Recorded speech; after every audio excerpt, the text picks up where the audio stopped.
Segundo Maria Silvia de Pietro, a responsabilidade extracontratual do Estado corresponde à obrigação de reparar danos causados a terceiros, em decorrência de comportamentos comissivos ou omissivos, materiais ou jurídicos, lícitos ou ilícitos imputáveis aos agentes públicos. Uma das primeiras teorias que surgiu, segundo Fábio Goldfinger, foi as teorias publicistas.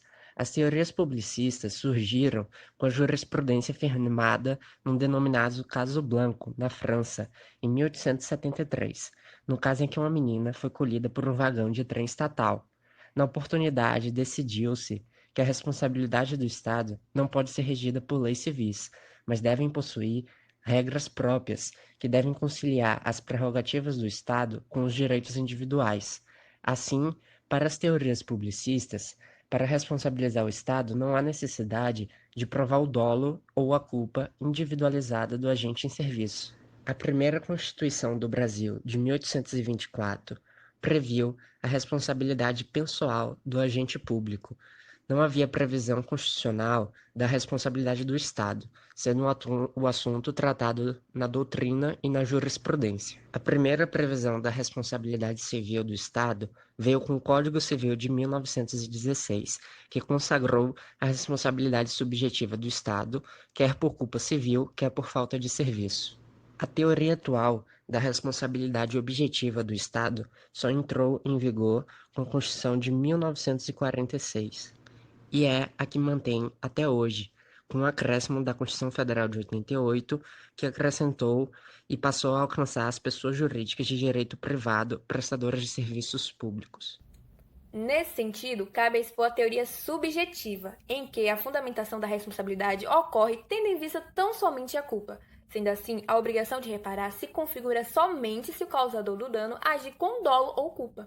Logo, pode-se observar uma discrepância em relação à teoria da responsabilidade civil objetiva, em que não há a necessidade de provar culpa do causador da lesão, pois aqui já há uma verdadeira presunção da conduta culposa por parte do agente.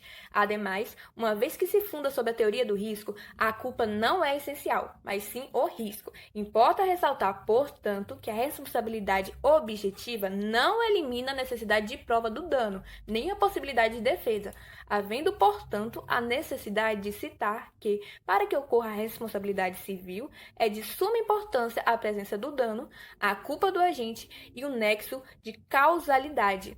Ademais, a responsabilidade administrativa, tanto por ação quanto por omissão, gera efeitos jurídicos inestimáveis e essenciais à segurança jurídica do particular, o qual tenha sofrido algum tipo de dano, pois, uma vez lesado, recai sobre o particular o direito de ser indenizado e reparado de acordo com as circunstâncias. Tal sentença se faz fundamental no que se diz respeito à responsabilidade civil do Estado em relação aos direitos e garantias fundamentais das minorias. A Constituição Federal de 1988 foi a que consolidou os direitos fundamentais individuais e se firmou como a Constituição cidadã em razão da sua forma e matéria. Dessa forma, a Constituição da República Federativa do Brasil abrange diversas espécies de direitos, sendo eles coletivos, individuais, políticos e etc. Os direitos individuais estão classificados como esses direitos de primeira dimensão ou geração, onde se é tutelada as garantias às liberdades individuais, sendo o Estado interventivo somente como uma exceção, valorado pela liberdade, estão os direitos civis e políticos. Deste modo, o Estado democrático de direito possui como objetivo permitir que o Estado garanta as liberdades cíveis e os direitos e garantias fundamentais, além dos direitos humanos através da proteção jurídica estabelecida no preâmbulo da Constituição de 1988. Estabelece a figura do Estado democrático de direito, que garante os direitos e garantias fundamentais também no artigo 1º, inciso 1, parágrafo único. Tem-se referência, questão, além de buscar e garantir os direitos, o Estado democrático visa a separação de poderes, que em nossa Constituição Federal está inserido no artigo 2º. Os direitos fundamentais individuais que garantem a liberdade, a privacidade, vida, propriedade e igualdade, que limitam a atuação estatal de abusos em virtude sua posição avantajada. Dessa forma, o controle concedido aos três poderes de decisões como meio de representatividade da sociedade limita a atuação desta, não como devesse prevalecer a vontade da maioria, mas sim prevalecer o respeito à minoria e aos grupos de acordo com a sua distinção. As escolhas não devem ser pautadas de acordo com a moral de um determinado grupo da sociedade, mas respeitando as diferenças entre cada indivíduo. A Constituição Federal de 1988, no artigo 5º, nos 78 incisos, assegura a todos os cidadãos os direitos e garantias fundamentais, direitos esses que reconhecemos como os basilares para que o cidadão tenha uma vida digna político-social. Logo no caput do dispositivo diz que todos são iguais perante a lei sem distinção de qualquer natureza. E o que se espera é que esses direitos sejam alcançados por todos, proporcionando a essas pessoas vida digna, sem restrição ou escassez de ao menos o básico para viver, o que significa tratamento igualitário, isonômico, proporcional e razoável. Mas na prática o que acontece é diferente. Vivenciamos uma realidade assustadora e desigual. Existem os privilegiados e os considerados as minorias, que são aqueles que, por alguma característica, são discriminados.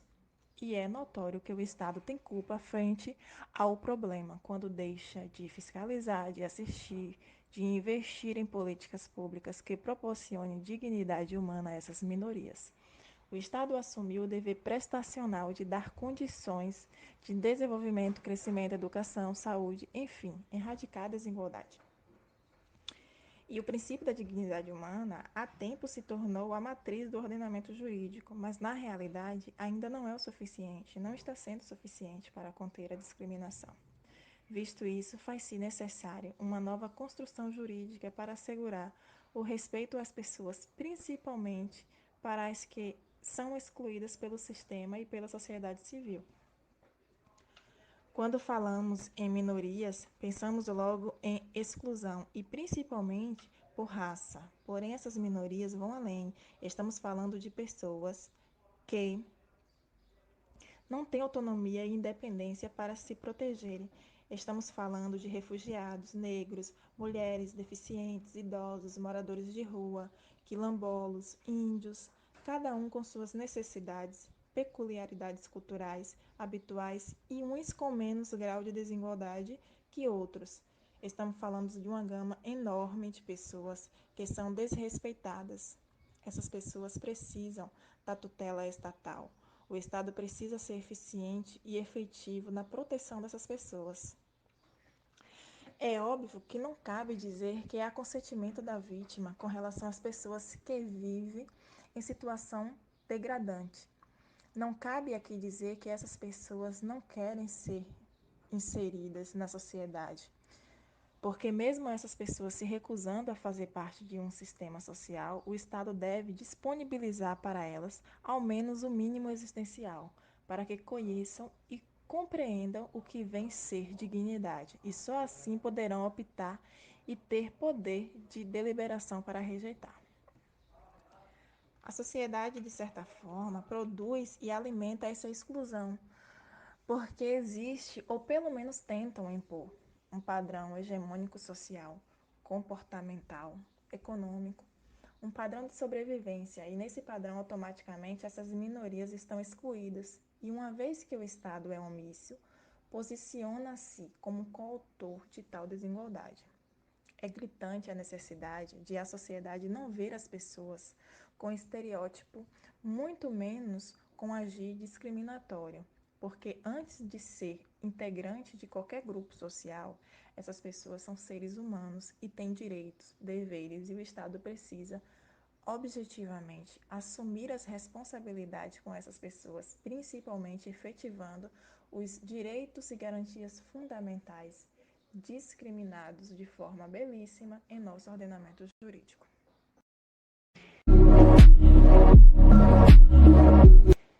Numa sociedade desenvolvida, as minorias é considerada como grupos marginalizados, que em sua maioria vivem nas periferias das grandes cidades, Porém, também inclui uma minoria que não necessariamente se trata de uma minoria propriamente dita, porque é um grande grupo, na verdade, né? É a maioria de uma sociedade. É a coletividade, né, que sobrevive sob o controle de um grupo maioritário. Na verdade, as minorias são todos os grupos sociais que sofrem ou enfrentam processos de estigmatização e discriminação, sendo elas a desigualdade e a exclusão social. São considerados minorias sociais atualmente negros, indígenas, imigrantes, mulheres, homossexuais, idosos, moradores das regiões periféricas, como eu já havia dito, né? E portadores de deficiência.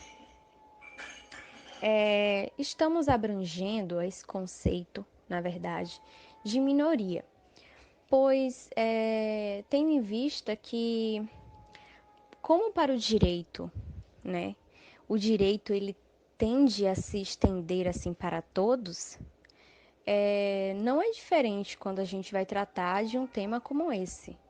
Por isso, estou buscando abranger esse conceito de minoria, né, para apresentar também para vocês como funcionam as características dessas minorias, para a gente poder diferenciar, né?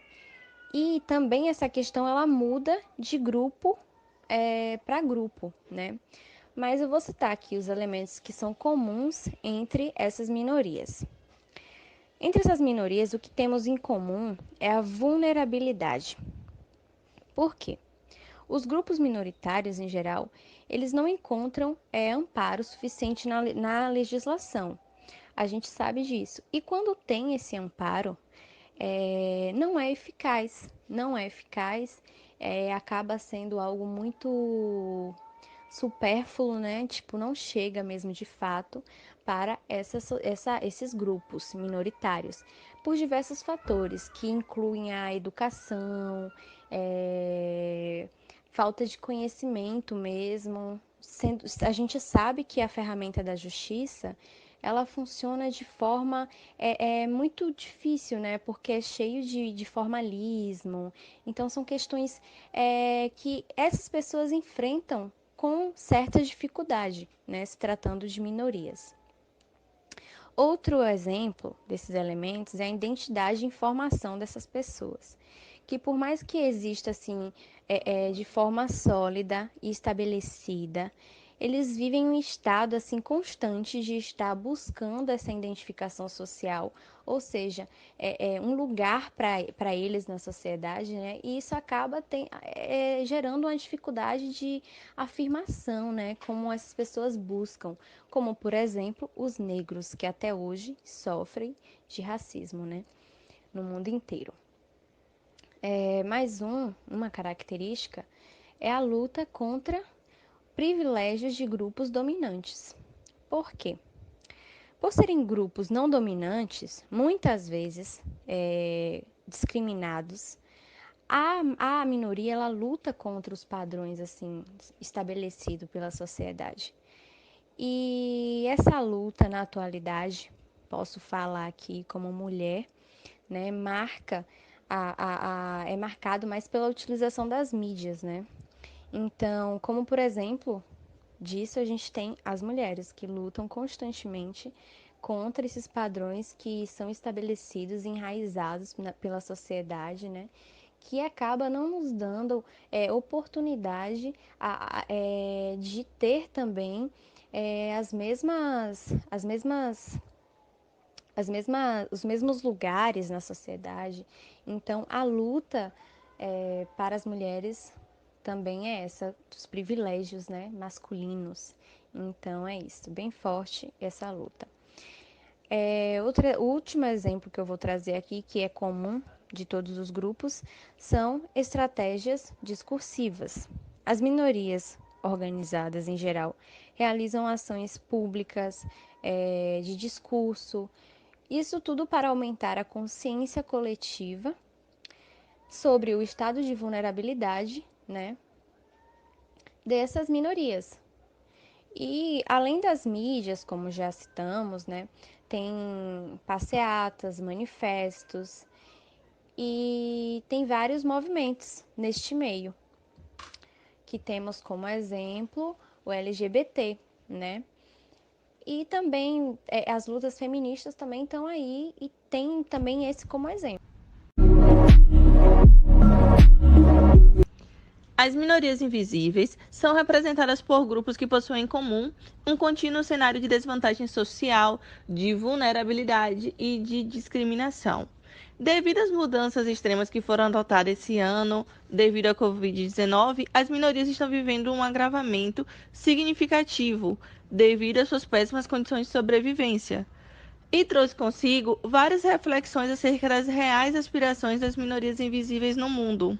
Durante a pandemia, torna-se mais visível e mais nítido toda a injustiça generalizada, a falsa ideia de segurança, a exclusão social, o sofrimento humano e as ingerências do poder público, que a cada vez se torna mais nítido e que precisa ser combatida.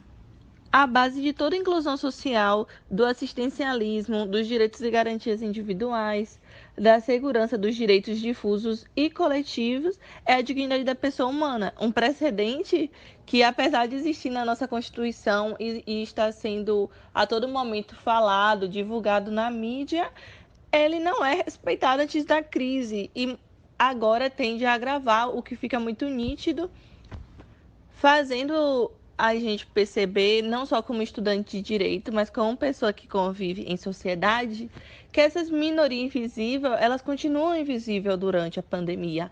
E talvez tenha se agravado a sua situação por estarmos vivendo um momento extremamente complicado em questão financeira e em questão de saúde também.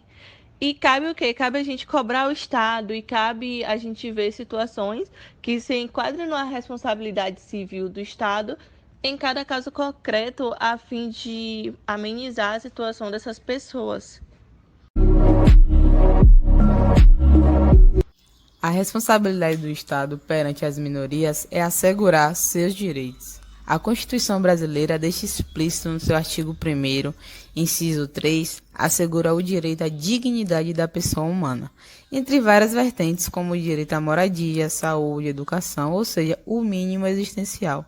Quando falamos de minoria, podemos falar também do artigo 3º, inciso 3, que sequencialmente fala que o objetivo é erradicar a pobreza e a marginalização e reduzir as desigualdades sociais e regionais. Mas para que isso aconteça, precisa de uma política mais elaborada e compromissada quando se fala de minoria e minorias invisíveis. É imprescindível que a sociedade saiba lidar com as diferenças de cada grupo, vivendo em um contexto social. As minorias invisíveis são excluídas como ciganos, que não são bem recebidos onde chegam e marginalizados à beira da sociedade. Falamos de pessoas com deficiência, negros, índios e pessoas LGBTQ+.